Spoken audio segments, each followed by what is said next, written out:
नमस्कार, crime reporter लेकर हाजिर हूं मैं प्रशांत कुमार। ससुराल में दामाद की बड़ी अवभगत होती है, मान सम्मान मिलता है, लेकिन आज हम आपको एक ऐसे दामाद की दास्तान बताएंगे जो अपने ससुराल को भी नहीं छोड़ता। जी हां, एक ऐसा ही दामाद है जिसने अपने ही ससुराल में डाका डाला, और जब बात डाका डालने की हो रही है तो पटना की बात कर लेना भी जरूरी है, जहां केरल से आए अलर्ट ने राजधानी पटना में वारदात होने से बचा लिया। दरअसल लुटेरों ने एक फाइनेंस कंपनी पर धावा बोला और सोना लूटने की कोशिश की, लेकिन इस बात की भनक केरल में बैठे कंपनी के अधिकारियों को लग गई और फिर पटना में एक और लूटकांड होने से बच गया। हम आपको ये भी बताएंगे कि कहां लुटेरों ने एटीएम को निशाना बनाने की कोशिश की। गुनाह की और भी बड़ी खबरें आपके सामने होंगी। बने रहिए हमारे साथ, देखते रहिए क्राइम रिपोर्टर।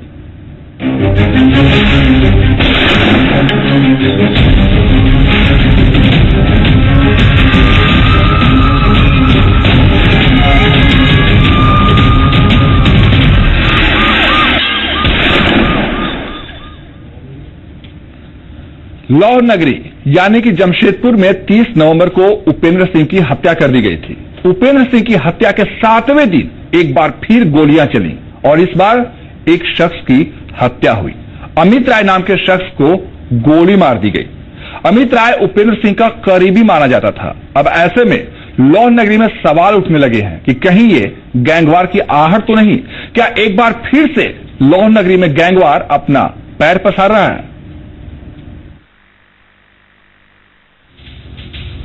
लाहौर नगरी में थम नहीं रहा गैंगवार। उपेंद्र सिंह के बाद एक और हत्या। उपेंद्र सिंह के करीबी अमित राय की हत्या। शुरू हो रहा गैंगवार का नया दौर। 30 नवंबर को जमशेदपुर में ट्रांसपोर्टर और बाहुबली उपेंद्र सिंह की गोली मारकर हत्या कर दी गई थी। 6 दिसंबर को जमशेदपुर एक बार फिर गोलियों की तड़तड़ाहट से गूंज उठा। इस बार गोलियों के निशाने पर था उपेंद्र सिंह का करीबी माने जाने वाला शख्स अमित राय। सोनारी थाना इलाके के शिवगंगा अपार्टमेंट के सामने अमित राय को गोली मार दी गई। उपेंद्र सिंह की हत्या के 7वें दिन एक और करीबी की हत्या ने इलाके में गैंगवार का नया दौर शुरू कर दिया है। अमित राय की हत्या कर अपराधी अंधेरे का फायदा उठाकर भाग निकले। इस हत्याकांड से पूरे इलाके में सनसनी फैल गई। धक्का धुक्की हुई, मैंने असही हमने सोचा था, हम देख नहीं रहे तो हम कैसे बताएं? अच्छा, हम तो घर में रहेंगे, आवाज फायरिंग के हुई तो उसके बाद हम निकलने। अच्छा, इनके बाल बच्चा मेहरारू?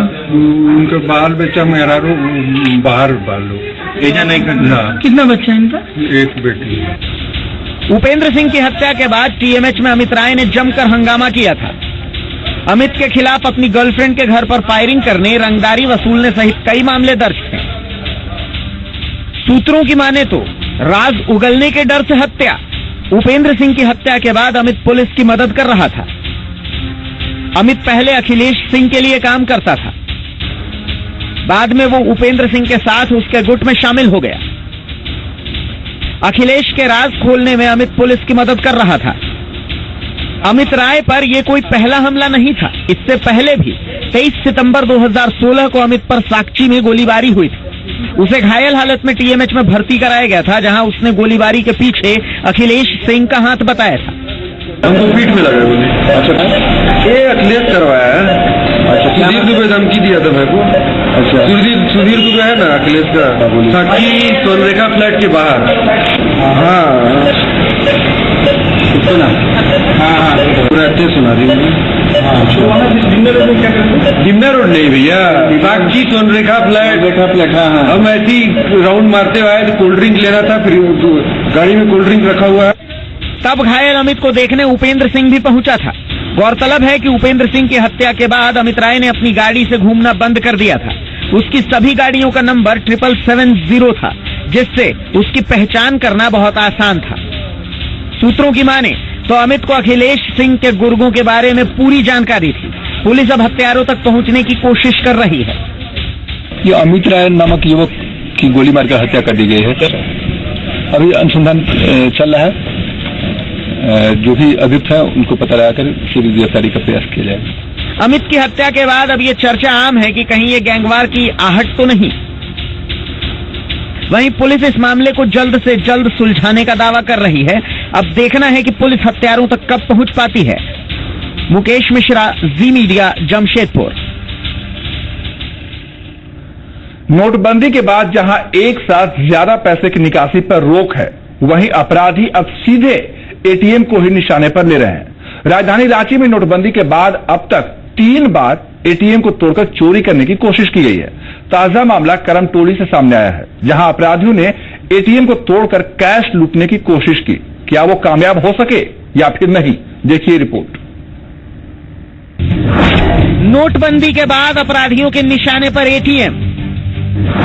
राजधानी में भी सुरक्षित नहीं एटीएम सेंटर। नोटबंदी के बाद तीसरी बार की गई एटीएम तोड़ने की कोशिश। एटीएम तोड़कर पैसे निकालने की कोशिश। खतरे में ज्यादातर एटीएम।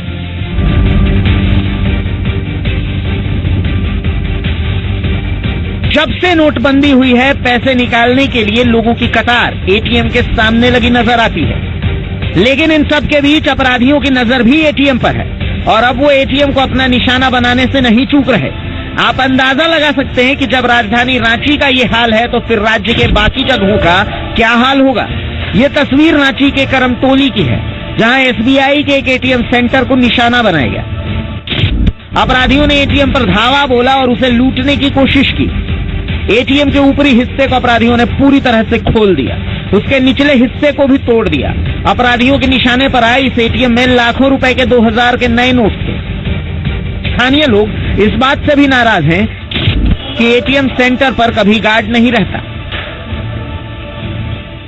जैसे अभी चोरी हुई है लेकिन कैश गया नहीं है, केवल बाहर ही छेड़छाड़ हुई है। हम लोग को सूचना हुआ, हम लोग आए जांच में, फिंगरप्रिंट की जांच कर रहे हैं। अपराधियों ने एटीएम सेंटर पर लगे सीसीटीवी कैमरे को भी तोड़ डाला है ताकि उनकी तस्वीरें कैमरे में कैद न हो सकें। आप एटीएम मशीन की हालत भी देख सकते हैं, जिसे बुरी तरह से नुकसान पहुंचाया गया है। हालांकि अपराधी एटीएम में रखे कैश को लूटने में नाकाम रहे। कैश जो लॉकर है, इसका सेफ है, अभी खुला हुआ नहीं है, केवल बाहर का फंक्शन ही छेड़छाड़ हुई है और कैश जो है वो सेफ है। वारदात के बाद लालपुर थाने की पुलिस भी मौके पर पहुंची। एफएसएल की टीम भी वारदात की जगह पर पहुंची, लेकिन अपराधियों का कहीं कुछ पता नहीं चल सका। मिल रही जानकारी के मुताबिक अपराधियों की संख्या 3 से 4 थी। एटीएम में तोड़ फोड़ चोरी का सूचना मिला था, उसी में हम आए हुए हैं। अब एटीएम को डिस्टर्ब कर तो मशीन तोड़ा है। अब तो कुछ नहीं दिख रहा है कि मैंने उसमें चोरी का कोई संकेत नहीं दिख रहा। उसका लॉकर वगैरह सब ठीक है। नोटबंदी के बाद अपराधी बौखलाए हुए हैं। ऐसे में उनका सॉफ्ट टारगेट एटीएम मशीन बन गया है और देखना यह है कि अब पुलिस इस चुनौती से कैसे निपटती है। तो समझा जा सकता है कि आखिर अपराधियों के निशाने पर किस तरह से एटीएम मशीन है और कैसे वो यहाँ से पैसे निकालकर ले जाना चाहते थे। कैमरामैन अरुण सिंह के साथ सनी सरब, जी मीडिया, रांची। और अब बात पटना की। केरल से एक फोन कॉल पटना आता है और फिर एक बड़ी वारदात होते होते रह जाती है। जी हां, आप सोच रहे होंगे कि भला केरल से फोन कॉल आने के बाद पटना में क्राइम होने से कैसे बच जाता है। दरअसल पटना में एक फाइनेंस कंपनी में सोना लूटने के लिए लुटेरे पहुंचते हैं, लेकिन तभी कंपनी का अलार्म केरल में खतरे की घंटी बजाता है और फिर पटना में कंपनी के लोगों को अलर्ट किया जाता है। आप भी देखिए कैसे। वो पूरी तैयारी से आए थे। उनके निशाने पर था सोना। केरल से आया फोन। पटना में हो रही थी लूट और फिर टेक्नोलॉजी से मात खा गए लुटेरे। ये तस्वीर पटना के बोरिंग रोड की है, जहां मणप्पुरम गोल्ड लोन सेंटर पर अपराधियों ने धावा बोला। लुटेरे पूरी तैयारी के साथ आए थे। उन्होंने लूट की कोशिश भी की,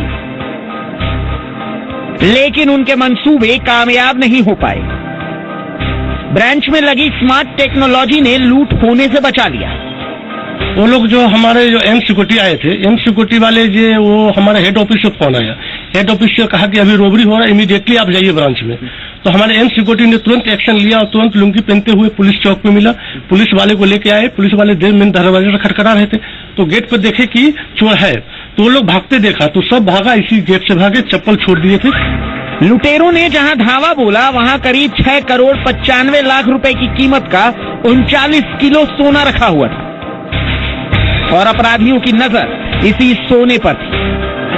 सोना जहां पर रखा हुआ था वहां तक लुटेरे भी पहुंच गए थे, लेकिन जैसे ही स्टोर रूम के लॉक को काटने की कोशिश की गई, वैसे ही मणप्पुरम फाइनेंस के केरल के त्रिशूर के हेड ऑफिस में सिक्योरिटी अलार्म बजने लगा। अलार्म के बजने के बाद फर्म के सभी लोगों को जानकारी दी गई। ब्रांच के मैनेजर को केरल से बताया गया कि जल्दी से ब्रांच पहुंचे, वहां चोरी की कोशिश की जा रही है। सिक्योरिटी मैनेजर 2 कांस्टेबल के साथ करीब 2 बजे रात को ब्रांच पहुंचे। मौके पर पहुंचने पर पता चला कि मेन शटर का ताला तोड़कर लुटेरे स्ट्रांग रूम में दाखिल हैं। इसके बाद जैसे ही लुटेरे मौके पर पहुंचे, लोगों की आवाज सुनी, वैसे ही वो फरार हो गए। दोनों कांस्टेबल ने लुटेरों का पीछा किया, लेकिन लुटेरे हाथ नहीं आ सके। एसएमएस स्लॉट जो है केरल से आया और 1:45 में। इसके बाद ये विनय केके जी हैं, रीजन मैनेजर आसाम रीजन के, उन्होंने मुझे टेलीफोन पर कॉल किया कि बोरिंग रोड ब्रांच में जो है कुछ क्रिमिनल्स जो है आ गए हैं, लूट हो रही है, आप वहां पहुंचे। इस मामले में बुद्धा कॉलोनी थाने में मामला दर्ज करा दिया गया है।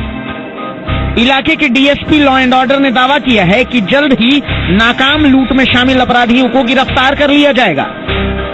अपराध कर्मी घटनास्थल से सामान, गैस, कटोरी, सारा चीज छोड़ के भागने में कामयाब हुए हैं और जो सीसीटीवी फुटेज और भी सारी डिटेल है उसके आधार पर हम लोग इन्वेस्टिगेशन कर रहे हैं। जो भी पुलिस कर्मी, दोनों कांस्टेबल ने काफी एक्टिव रोल अदा किया है। उनके मनोबल को बढ़ाने के लिए मैं वरीय पुलिस अधीक्षक महोदय से उन लोगों को उचित पुरस्कार के लिए अनुशंसित कर रहा हूं। तकनीक के इस्तेमाल ने एक बड़ी वारदात को होने से बचा लिया। अब देखना है कि पुलिस अपने दावे को कितनी जल्दी पूरा करती है। वारदात में शामिल अपराधी कब तक सलाखों के पीछे पहुंचते हैं।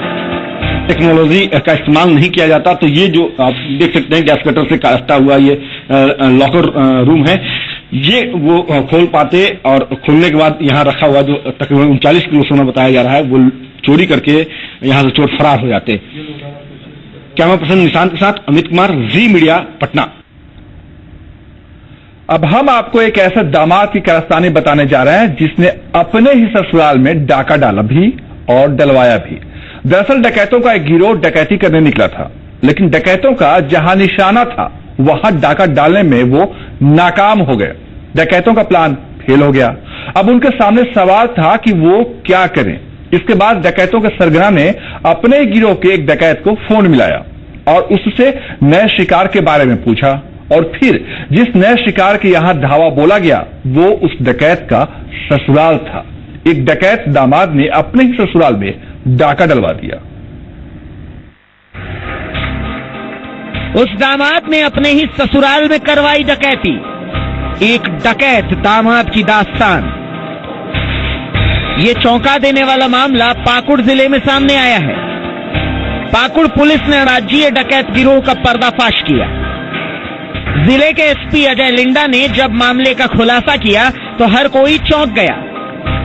पुलिस ने अंतर्राज्यीय डकैत गिरोह के 8 सदस्यों को गिरफ्तार किया। गिरफ्तार डकैतों में एक पाकुड़ नगर में एक होटल का मालिक है और वही इस गिरोह का मास्टरमाइंड भी है। डकैती की पूरी योजना होटल से ही बनाई जाती थी।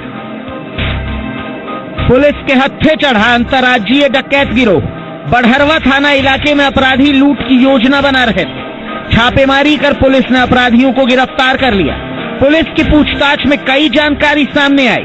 दीपक शाह नाम का डकैत भी गिरफ्तार हुआ था। दीपक शाह ने साहेबगंज के पाकुड़िया में डकैती की बात कबूल की। पाकुड़ की पुलिस पूछताछ करने पहुंची। पूछताछ के बाद कई और डकैत पुलिस के हाथ लगे। ये एक अंतर्राज्यीय गिरोह है। ये गिरोह मुख्यतः रामपुर हाट और नलहट्टी, बड़हरवा, कोटाल पोखर, पाकुड़ इत्यादि एरिया में ये लोग अपराध करते हैं। हालांकि कई डकैत अभी भी पुलिस की पकड़ से दूर हैं। पुलिस उनकी गिरफ्तारी की कोशिश कर रही है। गिरफ्तार आरोपियों से पूछताछ के बाद एक चौंका देने वाला खुलासा हुआ। दामाद डकैत के निशाने पर ससुराल। पाकुड़ के एक होटल मालिक से मिलकर डकैती की योजना बनाई जा रही थी। डकैती को पश्चिम बंगाल के रामपुर हाट में अंजाम दिया जाना था, लेकिन वहां डकैती को अंजाम नहीं दिया जा सका। डकैती में नाकाम रहने पर जहरुद्दीन मियां को फोन किया गया। जहरुद्दीन मियां भी इस गिरोह में शामिल था। जहरुद्दीन मियां ने अपने ही ससुराल को टारगेट बनाया। दामाद खुद मास्क पहनकर डकैतों के साथ घर में घुसा और फिर अपने ही ससुराल में लूट को अंजाम दे डाला। दामाद जहरुद्दीन ने खुद अपने ही ससुराल में हुई डकैती में साथ लिया। इतना ही नहीं, उसने बाकी डकैतों को भी इशारे कर घर में रखे सामानों के बारे में बताया। इन्होंने जो शिकार किया है उससे ये पता चल रहा है कि जो हाउस डकैती हुई है उसमें उनका अपना दामाद ही मास्टरमाइंड था। उसने एक अपराध कर्मियों का ग्रुप है पाकुड़ में, तो उनको ये बुलाया कि यहाँ पे आप लोग को नगद भी मिल सकता है और सोना चांदी भी मिल सकता है, और उनके कहने पे ही ये लोग 8 आदमी यहाँ से पाकुड़ से गए और ये लोग रात में वहाँ पे डकैती किया इन्होंने। पुलिस ने जिन अपराधियों को गिरफ्तार किया है उनमें अजहरुद्दीन मियां, गुड्डू कुमार यादव, जैनुल शेख, जालिम घोष, उदय घोष, इलायची घोष, जहरुल शेख और शेखर मंडल शामिल हैं। शेखर मंडल होटल का मालिक है जहां ये अपराधी लूट की योजना बनाया करते थे। सोहन प्रमाणिक, जी मीडिया, पाकुड़। और अब बात उस शैतान बाप के बारे में जिसकी नजर अपनी ही बेटी पर थी। वो शराब के नशे में अंधा हो चुका था, अपनी बीवी को पीटता था, मारता था। इतना ही नहीं, वो शराब के नशे में धुत होकर अपने दोस्तों के साथ अपने घर पहुंचता था और फिर अपनी पति पर जुल्मों सितम ढाता था। लेकिन एक दिन पत्नी ने हिम्मत दिखाई और फिर अपने ही पति के खिलाफ खड़ी हो गई। पुलिस ने शिकायत मिलने के बाद आरोपी पति को गिरफ्तार भी कर लिया। शराब इंसान के सोचने समझने की शक्ति छीन लेता है। कुछ ऐसा ही हुआ सुपौल जिले में, जहां एक बाप शराब के नशे में अंधा होकर रिश्ते को भी भूल बैठा। एक महिला ने अपने ही पति पर आरोप लगाया है। आरोपों के मुताबिक महिला का पति अपने दोस्तों के साथ शराब के नशे में घर आता है और फिर अपनी ही पत्नी के संग दोस्तों के साथ मिलकर गलत हरकत करता है। पीड़ित महिला ने यहां तक आरोप लगाया कि शराब के नशे में शैतान बाप अपनी बेटी को भी अपनी हवस का शिकार बना चाहता था। आया दारू पी के मार काफी कर रहा था। ग्राम वासियों ने इनको फोन किया, प्रशासन एक बार गए, लौट के कल आए, जो कि प्रशासन हम पे भी गरमा गए पूरे। दारू पीता तुम फोन तो आए हम करते, हम डर से माउस रहते हैं सर। 2 बेटी जमान मेरे पास है, बेबस में हम है सर की कोई तरह की बात करेंगे मेरी बेटी को उठवा सकता है। इसका पूरे लक्ष्य है गलत संबंध बनाने का। पीड़ित बेटी ने भी अपने पिता की हरकतों को बयां किया। उसने ये भी कहा कि आरोपी पिता ने कई बार शराब के नशे में उसके साथ छेड़छाड़ की कोशिश की। विरोध करने पर आरोपी पिता मां और बेटी दोनों को पीटा भी करता था। पिता शराब पीते हैं, रात में मारपीट करते हैं, लड़ाई करके भाग जाते हैं, रहते हैं। फिर उसी तरह नेपाल का समय था, मैं मम्मी को लेकर नेपाल गया, वहाँ से आया, डिपो में रखने लगा। मम्मी को धमकी कितने करके बयान दिलवाया अपने पक्ष में। उसके बाद मम्मी के लिए पुरपुर आया, वहाँ से मारपीट करता है मम्मी को और मेरे बहन के साथ गलत संबंध बनाने का प्रयास करता है। दरअसल साल 2008 में आए बाढ़ के वक्त पीड़ित महिला को आरोपी शख्स अपने साथ लेकर नेपाल चला गया था और फिर जबरन उसके साथ शादी कर ली थी। जबकि पीड़ित महिला और आरोपी दोनों पहले से ही शादीशुदा थे। वहीं इस संबंध में पुलिस का कहना है कि उसे शिकायत मिली है और वो इस मामले की जांच कर रही है। कांड दर्ज कर लिया गया है, बीरपुर थाना कांड संख्या 316 और अनुसंधान की जा रही है। लेकिन ये बात सत्य है कि पति और पत्नी दोनों की दूसरी शादियां हैं और पति खास तौर से जो है पत्नी को शराब के नशे में मारपीट एवं गाली गलौज किए हैं। घर दरवाजा भी तोड़ फोड़ किए हैं। इसकी पुष्टि की जा रही है।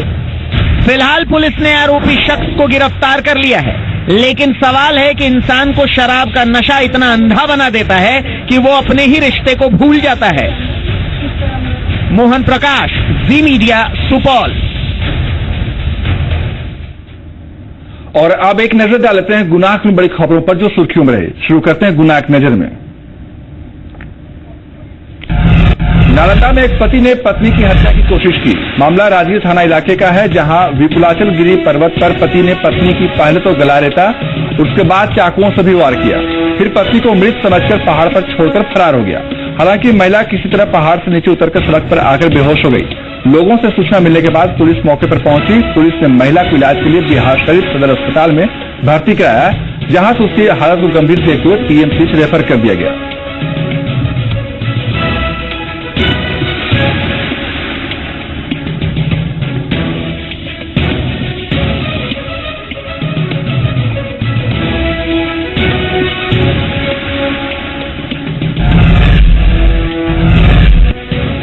बिहार के गया से रेल पुलिस को बड़ी उपलब्धि मिली है। रांची पटना जनशताब्दी एक्सप्रेस से भारी मात्रा में जीआरपी ने 500 के पुराने नोट और शराब बरामद किया है। गया जीआरपी ने गुप्त सूचना के आधार पर ट्रेन में छापेमारी की और 35 लाख रुपए के साथ 14 बोतल विदेशी शराब को बरामद किया। हालांकि इस दौरान सभी अपराधी भागने में कामयाब हो गए। गिरिडीह पुलिस ने बाइक चोर गिरोह के 2 सदस्यों को गिरफ्तार किया है। नगर थाना पुलिस ने झंडा मैदान के पास से संतोष दास को रंगे हाथ पकड़ा था। इससे पूछताछ के बाद पुलिस ने राज टुड्डू को गिरफ्तार किया। दोनों अपराधियों के पास से चोरी की 5 बाइकें भी बरामद की गई। गुनाह की अगली खबर लखीसराय से, जहां कबैया थाना इलाके के शिवपुरी मोहल्ला में प्रेमी युगल ने खुदकुशी कर ली। घटना की जानकारी मिलने के बाद पहुंची पुलिस मौके पर और शव को कब्जे में लेकर मामले की जांच शुरू कर दी। अभी तक पता नहीं चल पाया है कि प्रेमी युगल ने खुदकुशी क्यों की। 5 लाख रुपए का इनामी सब जोनल कमांडर नक्सली संजय कोरवा ने आत्मसमर्पण कर दिया। नक्सलियों के खिलाफ लातेहार पुलिस की बड़ी सफलता मानी जा रही है। ऑपरेशन नई दिशा के तहत पुलिस को यह सफलता मिली। सब जोनल कमांडर संजय कोरवा ने पुलिस लाइन में डीआईजी विपुल शुक्ला, एसपी अनूप बिरथरे, डीसी प्रमोद गुप्ता के सामने सरेंडर कर दिया। संजय पर झारखंड के अलग अलग जिले के थानों में दर्जनों उग्रवादी घटना को अंजाम देने का मामला दर्ज है। संजय के साथ अब तक 6 नक्सलियों ने ऑपरेशन नई दिशा के दौरान आत्मसमर्पण किया है। क्राइम रिपोर्टर में आज के लिए इतना ही, लेकिन आप रहिए सावधान और बाखबर, क्योंकि जुर्म कहीं भी और कभी भी हो सकता है। आपकी जरा सी सावधानी आपको गुनाह का शिकार होने से बचा सकती है। हम आते रहेंगे आपको सावधान करने। तब तक नमस्कार।